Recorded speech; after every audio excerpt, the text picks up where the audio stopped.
first time the organ would have been heard publicly in over 40 years.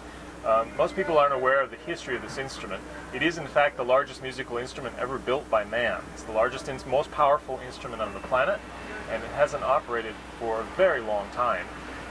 The organ fully played until 1944, and ever since the hurricane in September of that year has been more or less limping back to life. At a certain point in the hall's history, the resources weren't there to keep it fully operational, and it has been silent for a number of decades. So with Miss America this year, we're very pleased to present the first sounds this organ has made publicly in almost 40 years.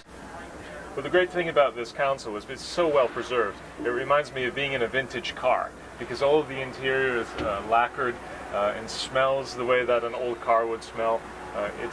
It's an important experience musically, but also aesthetically. And you have to remember that this beautiful interior, this is just the control panel for a much larger instrument. The organ itself is over 150 tons of equipment, and it's all located behind the walls in the building.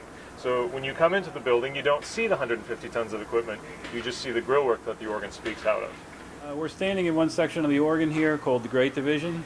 This is one portion of the organ that's now been made playable. When we started the project a few years ago, the organ was completely silent, and there's been a tremendous amount of work by a number of organ technicians and professionals that have gotten a portion of it not only playable but in tune, so that it will be able to be used as part of the Miss America program this year. So we're pretty excited about that. That's a pretty major step. It's a lot of exposure, and it's a major step for the organ project. In this space here, we're looking at several hundred pipes. The organ in total has over 33,000. It's located in 8 rooms around the arena. So this was surround sound in 1932. It doesn't seem very technologically advanced now, but for then it was a pretty complex piece of machinery and audio equipment.